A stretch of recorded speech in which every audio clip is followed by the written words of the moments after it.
Au XXIIIe siècle, la plupart des gens sur Terre vivent en dessous du seuil de pauvreté, ce qui pousse beaucoup à accepter des emplois dangereux comme l'exploitation minière, le service militaire et l'exploration spatiale hors monde. Cette exploration spatiale est rendue possible par le slipstream, qui transforme la matière en signal de données, permettant de transmettre n'importe quoi à des coordonnées fixes partout dans l'univers. Tous les agents entraînés reçoivent un dispositif appelé APEX, fusionné à leur système nerveux, qui leur permet d'utiliser le slipstream. Cependant, la méthode est très controversée à cause du taux élevé de mortalité et de corruption de données. Un rookie nommé Whit commence son nouveau travail dans l'équipe de recherche et de sauvetage de la côte ouest. Sa femme Lisa se réveille tôt pour lui dire au revoir, lui remet une photo de deux et lui demande de rentrer à la maison quoi qu'il arrive.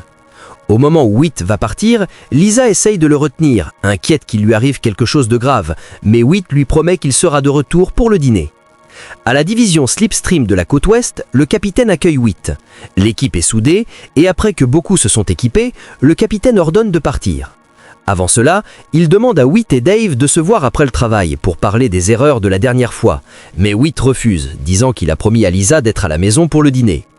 Soudain, une annonce indique que les équipes 14 à 28 se préparent au saut. Grâce à un dispositif sur sa combinaison, le capitaine projette un hologramme où tout le monde voit une équipe sauter vers un site minier. Quelques secondes plus tard, l'équipe revient en hurlant de terreur, le visage couvert de sang qui coule. Une alerte signale plusieurs violations de quarantaine, l'équipe médicale accourt pour aider, mais l'un d'eux se met à tirer sur tout le monde.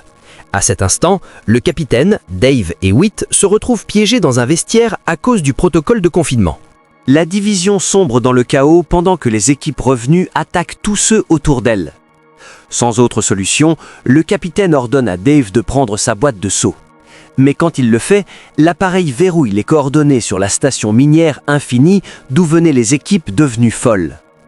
Dave hésite à y aller car l'endroit se remplit de gaz toxiques et ils mourront s'ils ne sautent pas tout de suite. Malheureusement, il ne peut pas entrer les coordonnées dans l'APEX du capitaine car il n'arrive pas à déchiffrer le code. Ainsi, seuls Whit et Dave peuvent sauter, tandis que le capitaine meurt asphyxié par le gaz toxique. Pendant le saut, Dave disparaît dans un accident, laissant Whit comme le seul à être transporté jusqu'à Infinie. Pendant ce temps, au commandement de la côte Est, la situation est chaotique. Ils reçoivent les informations sur le site minier d'Infini et convoquent l'équipe de recherche et de sauvetage de la côte Est pour régler le problème.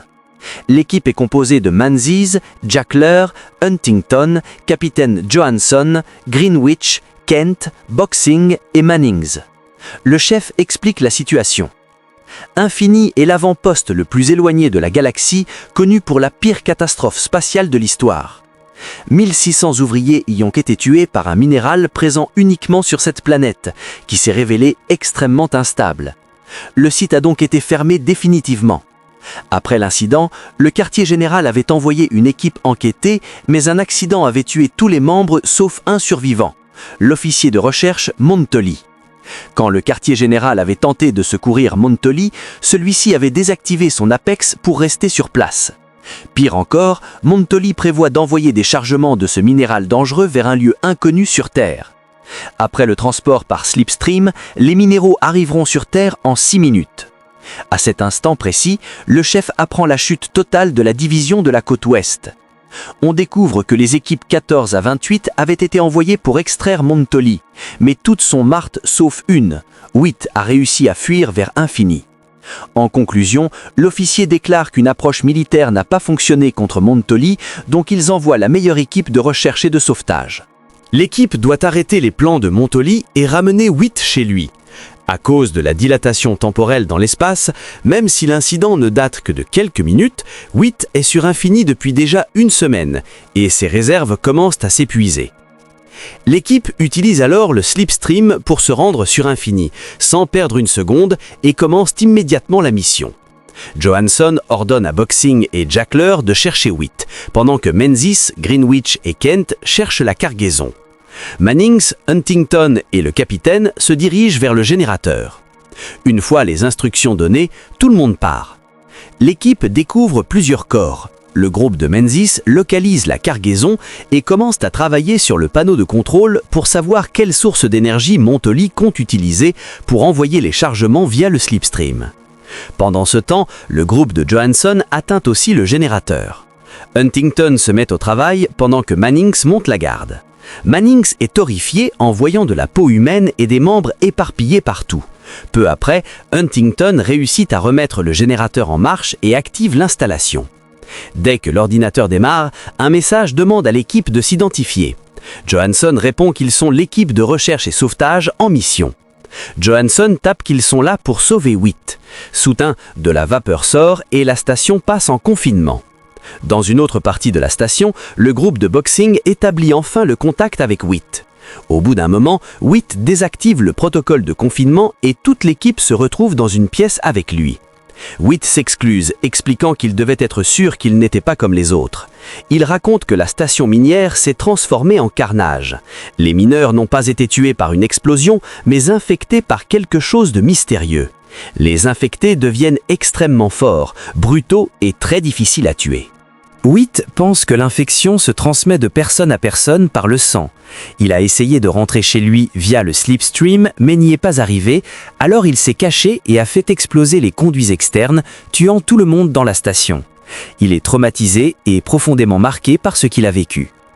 Mannings lui parle de la peau et des morceaux de corps qu'il a vus plus tôt, mais Whit jure qu'il n'y est pour rien. Huntington lui demande alors comment il a réussi à activer toute la station. Whit révèle que l'installation fonctionne avec des codes binaires. En entendant cela, Kent demande s'il peut couper définitivement la cargaison. À ce moment-là, Whit comprend que l'équipe de recherche et sauvetage n'est pas venue uniquement pour lui. Il panique, mais Jekyll le calme immédiatement en lui promettant qu'ils le ramèneront chez lui. Convaincu, Whit se met au travail et découvre que la cargaison est dirigée vers l'océan Pacifique, près de San Francisco. Mais il faut que quelqu'un descende dans la salle des chaudières pour forcer l'annulation. Menzies se porte volontaire et Johansson ordonne à Jekyll et Greenwich de l'accompagner. Whit leur demande ensuite de regarder par la fenêtre et ouvre les rideaux. L'équipe voit de nombreuses éoliennes qui alimentent la station. Un peu plus tard, Huntington s'approche de Whit pour lui demander s'il est infecté. Whit insiste sur le fait que non. À cet instant, il lance la procédure pour annuler la cargaison. Quand le moment arrive, Whit ordonne à Menzies et Greenwich de fermer les vannes. Ils réussissent enfin à couper la cargaison. Johansson leur ordonne de revenir à la salle de contrôle pour se regrouper. Mais ils ne remarquent pas qu'une personne infectée les observe. Celle-ci attaque Johansson à la hache et Mannings tire immédiatement sur la créature infectée. En entendant le bruit dans les communications, Jekyll et Greenwich décident de faire demi-tour. Mais Menzies reste dans la salle des chaudières. Kent et Boxing accourent aider Johansson, pendant que Huntington regarde terrifié. Quand Mannings lui crie de l'aider, il se décide à intervenir, mais malheureusement la créature infectée n'est pas morte et attaque Mannings. Pendant le combat, Mannings frappe la créature à la tête, son sang gicle sur eux tous. L'infection se propage immédiatement, mais Whit lutte de toutes ses forces contre elle. Voyant que les autres commencent à perdre la raison, il prévient Menzies par radio de trouver un endroit où se cacher. Puis Whit court et saute de l'autre côté de la station, mais il ne peut pas s'accrocher au poteau et tombe. Heureusement, maintenant partiellement infecté, il survit à la chute. Cependant, Kent, qui commence à perdre sa santé mentale, le chasse, blâmant Whit pour les morts de leurs compagnons. Quand Kent est sur le point d'atteindre Whit, l'infecté Jekyll attaque et le tue. Dès que Jekyll part, Whit prend l'arme de Jekyll. Après un moment, il trouve un laboratoire et essaye de trouver un remède pour l'infection, mais échoue misérablement. Ce qu'il découvre à la place le choque. En voyant plusieurs échantillons de minéraux, Whit apprend que le minéral est en fait une forme de vie organique congelée, un parasite appelé boue primordial par un chercheur. Son instinct de base est prédateur, c'est pourquoi toutes les personnes infectées deviennent folles immédiatement. Bien que l'infection se propage rapidement, certaines personnes peuvent résister plus longtemps, comme Whit. Ces individus montrent une stabilité émotionnelle avancée. Le record précédent de résistance était de 2 heures. Pour aggraver les choses, le parasite réplique toute matière organique à laquelle il s'attache, ce qui signifie que donné assez de temps, il peut répliquer un être humain entier. De plus, Whit apprend que le but ultime du parasite est de devenir un alpha. Le chercheur qui a conduit l'étude était Montoli. À ce moment, Whit entend un bruit dehors et en vérifiant sa source, est surpris par Menzies l'attaquant par derrière. Il demande à Witt s'il est infecté, auquel Witt ment, disant qu'il ne l'est pas. Cependant, Menzies doute encore de lui et dit qu'il était de l'autre côté de la station quand l'infection s'est propagée. Menzies demande ce qui se passe et Witt le ramène au laboratoire pour tout expliquer. Menzies demande comment ils peuvent l'arrêter, mais Witt souligne qu'ils ne peuvent pas. La seule chose qu'ils peuvent faire est de retourner sur Terre et rapporter sur la planète pour que personne ne revienne jamais à Infini. Malheureusement, seuls Johansson et Huntington peuvent contacter le quartier général. Mais maintenant, Johansson est mort et Huntington est déjà infecté. Quand ils sont sur le point de commencer à planifier leurs prochaines étapes, Mannings, déjà infecté, se jette sur Menzies. Witt pointe son arme sur lui et lui ordonne d'arrêter, mais Mannings tire aussi son arme, visant Menzies et ordonnant à Witt d'abaisser la sienne. Witt n'a pas le choix que de poser son arme. Mannings dit alors qu'il peut voir Witt. Confus, Witt demande de quoi Mannings parle, mais il ne répond pas, et dans un accès de rage, blâme Witt pour les avoir amenés à Infini. Quand il est sur le point de tuer Menzies, Witt fait appel à lui, disant qu'il peut choisir de ne pas tuer Menzies parce qu'il est son ami. Menzies supplie aussi, mentionnant qu'il a une fille qui l'attend. En entendant cela, Mannings répond que la vie est sans valeur, sans choix. Soudain, il se tire dessus. Malheureusement, un peu de sang de Mannings éclabousse sur le visage de Menzies, et sachant que Menzies peut devenir un problème plus tard, Witt le tue. Après un certain temps, Witt commence à halluciner, se voyant comme l'un des infectés fous. Bien qu'il parvienne à résister aux parasites, il commence à souffrir mentalement. Un peu plus tard, il trouve Huntington affecté en train d'enregistrer un message pour ses enfants. Witt pointe son arme sur lui, lui ordonnant de le ramener à la maison, mais Huntington l'ignore simplement. Après avoir envoyé le message sur Terre, il dit à Witt de s'asseoir. Il semble qu'il est comme Witt, capable de résister à l'infection plus longtemps, puisqu'il avait contacté le quartier général plus tôt. Cependant, il faudra encore 8 heures avant qu'il soit récupéré de Terre. En entendant cela, Witt panique, disant à Huntington qu'ils ne survivront pas 8 heures. Alors que les deux pensent à ce qu'il faut faire, l'infection les consume lentement. Ils commencent à parler comme des hommes ivres, criant, riant et se menaçant mutuellement.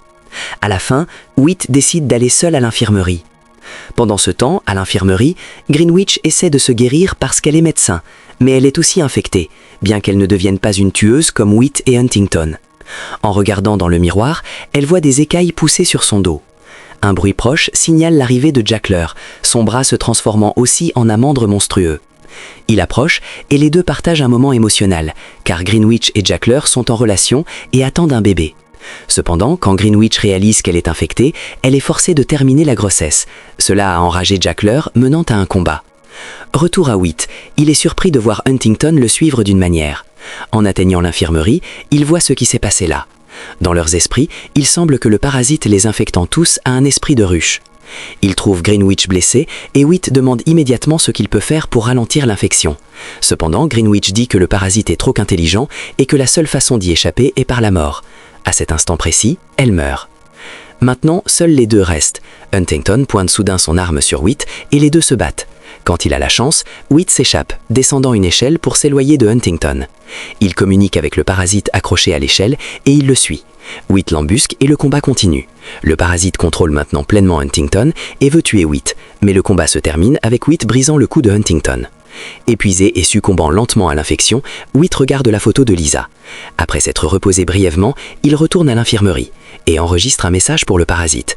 Sa voix résonne à travers la station alors qu'il avertit le parasite qu'il a échoué en choisissant d'exploiter la haine des gens parce que cela ne résulte qu'en meurtre réciproque. Par conséquent, le parasite ne pourra pas en apprendre plus sur l'humanité.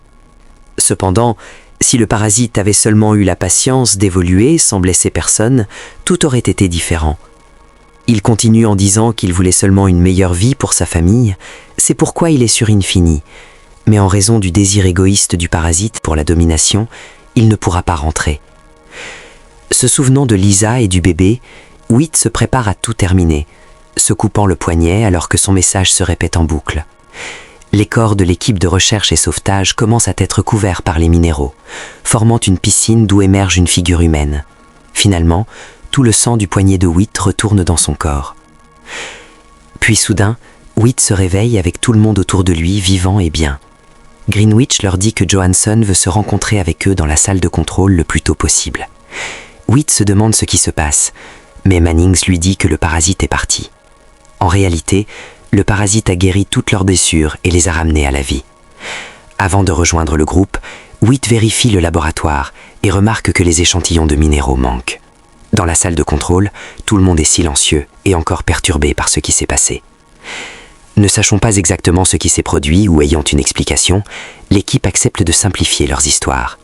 Une fois de retour sur Terre, ils s'assureront que personne ne retourne jamais à Infini. Heureusement, le chargement a été détruit et ils ont réussi à secourir Whit. Par conséquent, tous leurs objectifs ont été atteints et la mission a été un succès. Le capitaine Johansson demande à Whit une dernière fois s'il a quelque chose à dire au groupe et Whit répond qu'il n'a rien à ajouter. En entendant cela, l'équipe se prépare à utiliser le slipstream pour retourner sur Terre.